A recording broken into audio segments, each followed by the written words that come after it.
start putting the application together now. For the most part, they're generally not going to change the questions. So you can start putting your application together, even for the bigger federal grants. Start building your application 3 to 4 months ahead, because they have their grants forecasted out like a year out or 6 to 8 months out. And you can start putting your application together before it's actually released, and you're ahead of the game, less stress. You won't be staying up to 2, 3, 4 in the morning when it's time for that grant to be submitted. You'll have a proposal together. You'll know what items you need to collect, letter of supports you need to get from people. And I tell people, if you're just getting started.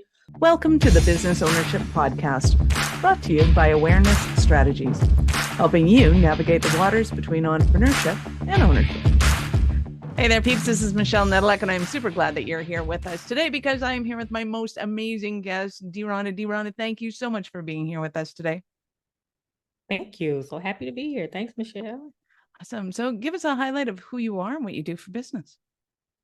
Yeah, so I'm a full service grant writing firm. I operate and own a full service grant writing firm, targeted with nonprofits, but also going into a lot of working with small businesses. There are a lot of opportunities for small businesses to go after grant opportunities. So I help them bring in additional revenue through grants. So funders want to fund your smaller Black and brown-led organizations to get some funding to them to help support their mission, dreams, and goals. So I help organizations craft compelling narrative, share their stories to attract funders.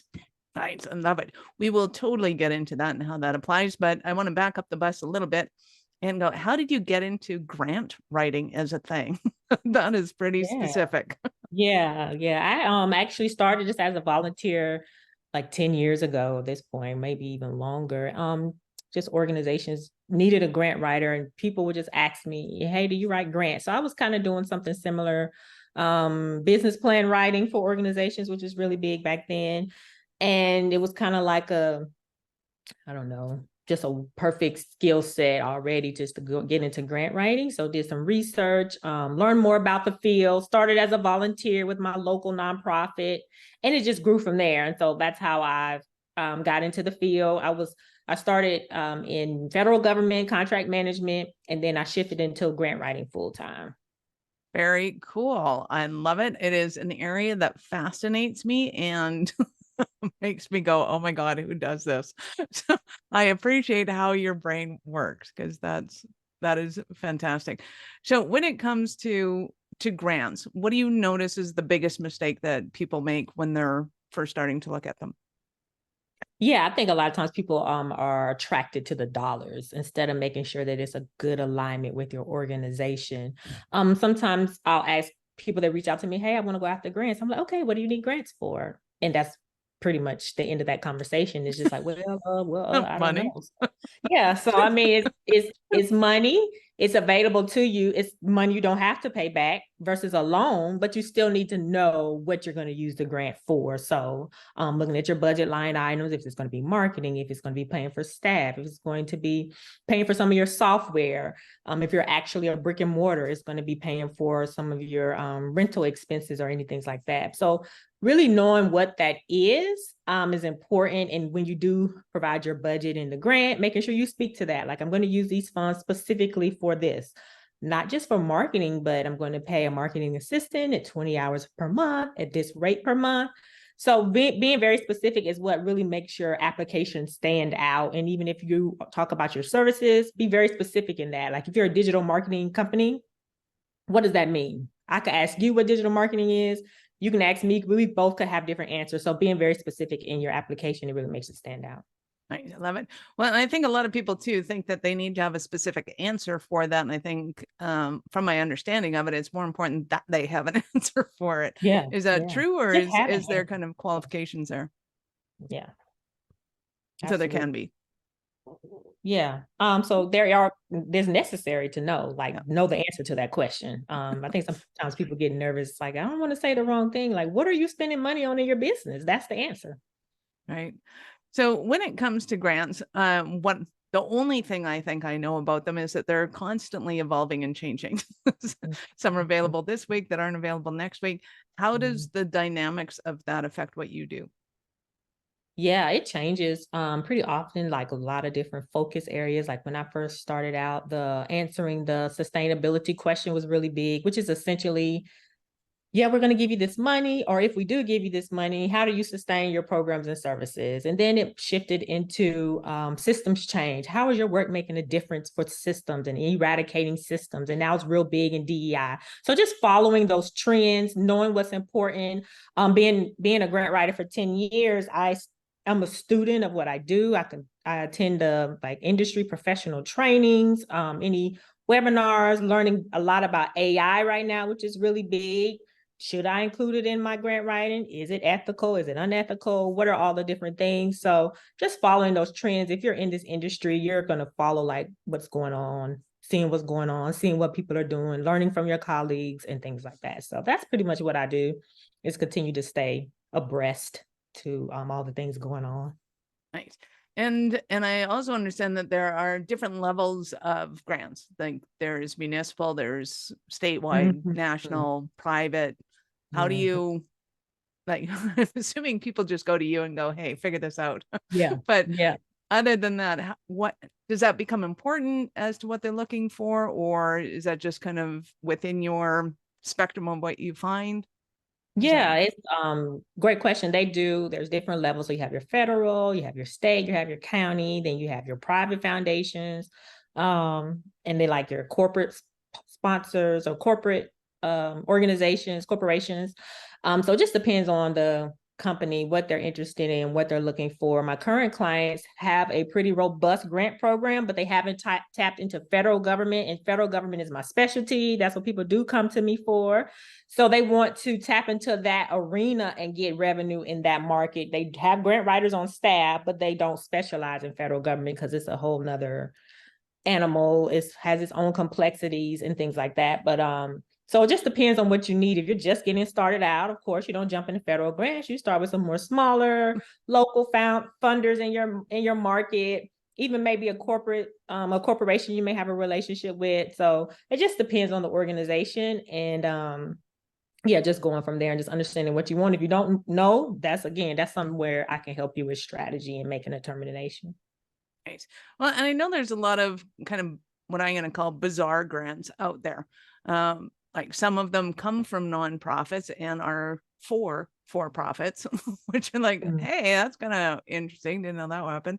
And a lot of them are estates that have trust funds set up that are trying to help Mm.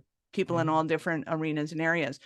So when it comes to kind of knowing what's out there, is there kind of a means to the madness that I can go, oh, I'm a female run company, I can go and look for something. I'm a redhead, I can go look for something. I'm whatever the thing is that somebody's got going on, how bizarre do they look? Or do you just kind of find stuff and go, hey, you wouldn't happen to have somebody like this on your team, because if you do, you qualify. Mm-hmm. Like how Yeah, does that yeah. all go down?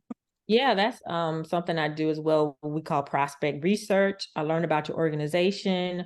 They typically will provide me with a document with all your programs and services. I look at that, I study it, I pretty much learn what your program does or who you serve, the type of people that you serve. And because I've been doing this for a while, sometimes I can say, oh, I know there's some funding available through SAMHSA or through the Department of Health and Human Services for these programs or services. If it's something just different or new, of course, I'll do research for you. So we do conduct prospect research at my company. That's a part of the services that we offer. So like a lot of your tools that you would do your searches for, like your federal grants is like grants.gov. Some of your small business grants is Hello Alice. They have some really good grant opportunities on there for small businesses. So different research tools are out there if you're in the field you know about. But if you don't, of course, that's why we're here to help. Yeah, exactly. Well, and I assume most of our listeners are going, grants? What are grants? How do I get grants? I didn't know we could get grants. Uh, Mm-hmm. and especially, in Canada, a lot of them are um, medically run or things like that, or research that will go, oh yeah, they run on grants. That's just what they do. So they have a full-time person, and the rest of us are just kind of SOL. Mm-hmm.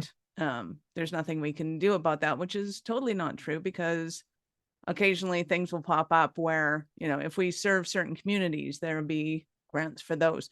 Is there a way to kind of stay on top of things that if if there's deadlines and the deadlines pass, that, the next opportunity is coming through? Like, is there Google alerts for grants? It is. So you can put in your focus area, your specialty. If you provide mental health resources to like underserved communities, you can definitely do a Google alert for those type of opportunities. And it can be on your radar. I even tell people, if you literally just missed a deadline, 9 out of 10 times it's going to roll around again. Start putting the application together now. For the most part, they're generally not going to change the question. So you can start putting your application together, even for the bigger federal grants. Start building your application 3 to 4 months ahead, because they have their grants forecasted out like a year out or 6 to 8 months out. And you can start putting your application together before it's actually released, and you're ahead of the game, less stress. You won't be staying up to 2, 3, 4 in the morning when it's time for that grant to be submitted. You'll have a proposal together. You'll know what items you need to collect, letter of supports you need to get from people. And I tell people, if you're just getting started, or you're new, or even if you've been around for a while and you just haven't tapped into grants, always look into collaborating and partnering with other organizations that may provide a service that is needed for your audience that you just don't provide. Ooh, fun. And do you help people kind of figure that out and where they're at with that? Yeah, so we do. I ask questions about your collaborators currently. Who are you partnering with?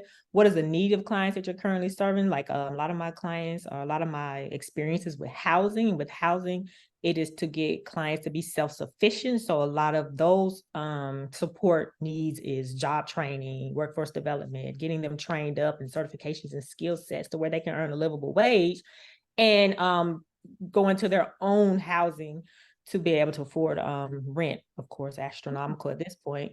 But yeah, just being able to provide, like, we're a housing organization, and then we could partner with an organization that provides like that workforce development or job training. Ooh, cool. I know there's some very specific housing grants for realtor or real estate investors in the States to be able to do affordable housing programs. So yeah, that to me is an area of fascination as well. Yeah. So when somebody goes to work with you, is it usually kind of project based, or are you on retainer and kind of working with them full time to get them where they want to be? I say full time, meaning like across months, as opposed to 80 hours a week. But and I'm sure there's some companies that could employ you 8 hours a week. Yeah. So how do you usually work with your clients? Yeah, I work with them generally on a retainer, because they'll want my services, but not just for a one time. They want it to be ongoing, and they want that ongoing support. So typically a retainer model, we just have a set fee. I don't surprise you with additional hours. I'm not tracking hours. We focus on outcomes, and we do retainer models. Now, there are occasions where the client's like, I have these 3 or 4 grants that are due. We know we want to apply for them. We can contract with you for that period for that, open to that as well. So it just depends, but generally clients are on retainers. Nice. And does it matter what the geography of your clientele is? Do they have to be in a certain state or area, or can you do anywhere? Well, no, not especially not now. I have clients all over. I'm actually in Georgia, but I actually have no Georgia clients, strangely enough. But So I if do you're in have Georgia, clients. Yeah, I'm in Georgia, so which is home. I'm born and raised here, but most of my clients are in the DMV market. I have a client in Ohio. I've had a client in Denver, Colorado, Louisiana. So clients all over Boston, Massachusetts. So yeah, I do not have a specific geography requirement or anything like that. very cool. And just because we have an international audience, is there anything that international audiences can apply for with American grants? Oh, yeah, that's a good question. Internationally, I would have to find out for you, Okay. but just off the cuff, I don't know. But I do have a colleague who specializes in grants in Canada. So that's her specialty. So I typically will get some Canadian ask me about the opportunities there, and I definitely refer them to her because I just stay in my lane. Smart. I love it. So who would you say your ideal client is? Who do you love to work with, or who comes to you most often? Yes, I love housing programs. Healthcare is probably one of the larger organization or larger industries that I've won grants for. And I love doing workforce development or writing about workforce development, job training. People get trained in like 12 months, 6 months, 8 months, and it just changes the trajectory of their life, for their family, for their children. So those are like some impactful moments, and seeing it making a difference for clients, hearing their testimonies and being able to contribute to that. I really enjoy it. And I'm more and more enjoying like writing for small businesses. A lot of them don't realize the uniqueness of the things that they do. And I make it a point to bring out the things, the creativity that you're operating in in your business. A lot of times business owners don't see it. So I like to work with them to bring that out of them as well. Very cool. Is there any grant in particular that to you kind of popped out as being, well, that's neat? Say that again. Is there any grant that popped out at you as being very unique or interesting to you, going, wow, that's like, it's not the norm. It's not just a research-based grant. It's not just yeah, everybody that's in this industry gets those kind of grants, but something that just popped out at you. Yeah, not the norm. A lot of the small business grants, because when I got started, I didn't see any of those opportunities. So I like the way that they're supporting them. Like they'll specifically ask women of color. They ask that you be a woman of color, be in operation less than 5 years, budget of less than like maybe 150 or 200,000. So those are the unique grant opportunities that are available that were not in the past. Before, it was like they were targeting your larger businesses, $1 million or greater, but now it's like they want the smaller nonprofit or smaller businesses. They want those that are just getting started, and they want to support minority-led organizations. So I like to see that. Nice, I love it. So can you give us an example of a Cinderella story of one of your clients? Oh, a Cinderella story. I feel like they're all Cinderella stories because they weren't getting grants before, and then they now hired they are. they started getting, yeah. So, but yeah, one of my clients last year, she found me. I say organically. She reached out to me on LinkedIn. She just was impressed with my website, and she was like, "I'm a brand new executive director." I don't even think she had been in the role a month, and she had this pressure to hit the grant goal for the year, and she was like, "I have no idea how to do them. I don't know what it is. I don't even know the first thing about grants." She was a program person that was promoted to the executive director role. And executive director of a nonprofit is just essentially their CEO. So she brought me on board to be their grant person. I was like their in-house grant writer. And the prior executive director did all their grants, and I looked at them. They weren't written very well. The one she won, it was because they had relationships, which is totally fine. So helping them build up their grant program. In less than 6 months, they were awarded 6 figures in grant awards, and they wanted to bring it in-house. So I was able to train up one of their operations person to be their grant writer, and they were able to take it on from there. So that was like a perfect situation. And ideally, I like to tell people I like to work myself out of a job. I want to get you together, get you in a good place where somebody could come in and take what I've done as that foundational information and move forward from there. So it was a great experience. She was somebody that acknowledged what she didn't know, and she listened, which is important. So it's important when you hire somebody as an expert to listen to what they provide for you. She was intentional with putting the time, energy, and effort into her grants program, and was able to see results for them. So she was able to grow the organization in a short period of time from her tenure. Nice, I love it. So what are some of the things that business owners would struggle with, thinking, oh my God, grants would be awesome. DeaRonda, I need you so badly in my business. What kind of things are they facing? Do they know they need grants? Do they not? Yeah, a lot of times I ask people like, can you afford to pay a grant writer and not get any of these grants? Would it really cause you problem to get to pay that money out and not get anything back? Would it be a strain on you as a small business owner? And if the answer is yes, then I was like, you're not ready to apply for grants, because I want you to assume that you're not going to win any. But of course, I don't lead with that. We always tell them, if you hire us, your chances of success increase. But especially with small business grants, they're very, very, very competitive, and you have to just be at a place where it's like, hey, you know what? We want to just see if we can get them. We want to see what opportunities are out there. We want to see if we can bring in additional revenue for through grants. And even the information that you provide for us is something we can use moving forward. We can use as marketing. We can put this communication on our website. We can use it as a business plan. We can use it for a number of different things because it talks about our program in a way that we haven't talked about it. And we love the way that it's being communicated. So just being open about grants and just know that it's not a guarantee. Any grant writer that guarantees is definitely a red flag. Well, and you bring up a great point that the data collected, it makes great marketing fodder, because I mean, if somebody applies for a grant that says, yes, we serve and support this community, I mean, that's a great reach out, and people are totally interested in that. So I can absolutely see that if they're looking to reformat or reuse that content, that it's, you know, it's not a waste of time. It's not a waste of energy. It's can be extremely valuable. Exactly. Yeah. In fact, the marketer is probably happy to have more content that's uniquely driven than just the usual things and supplies that they're getting. That is awesome. So I know our listeners are going to want more from you. How did they start their journey with you?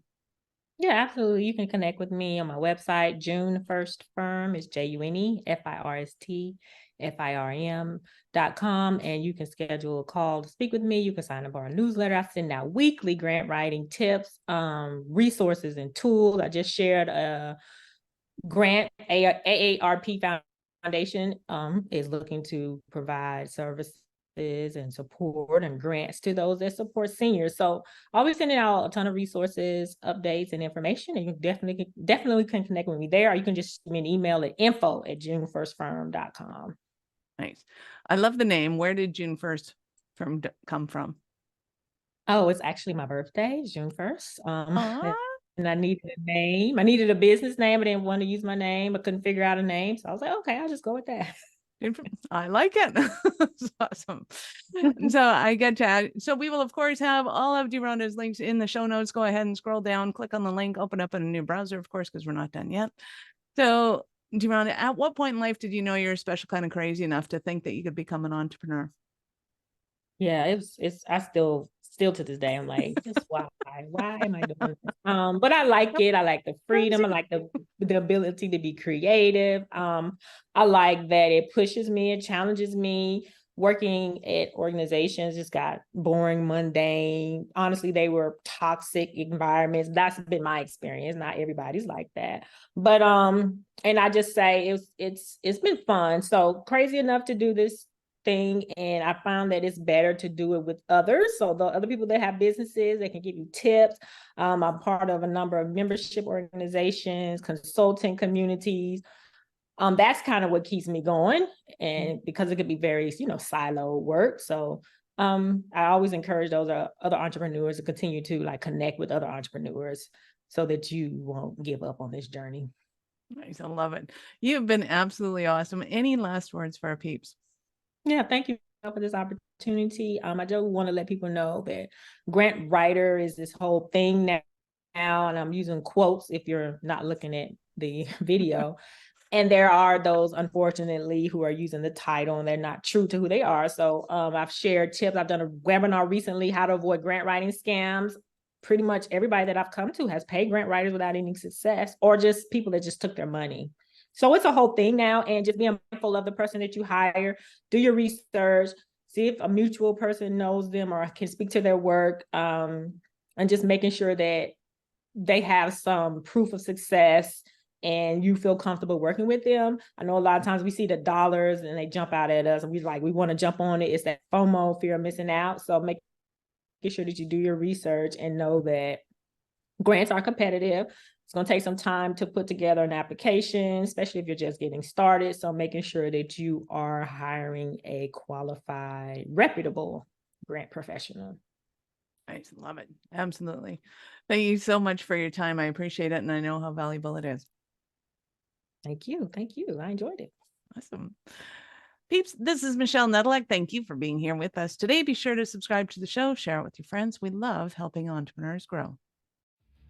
Are you running a business over 7 figures but still struggling with technology headaches? Pay attention, you do not want to miss this offer. This podcast episode is brought to you by Awareness Strategies, who is offering a custom-built digital adoption roadmap for anyone running a business over 7 figures who's wanting to grow their business in the next 5 years. And it's not just a roadmap. They offer full implementation as well, if that scares the out of you. Check out awarenessstrategies.com/roadmap for more details today. The link's in the show's notes. Don't regret not doing this. Do it now. That's awarenessstrategies.com/roadmap.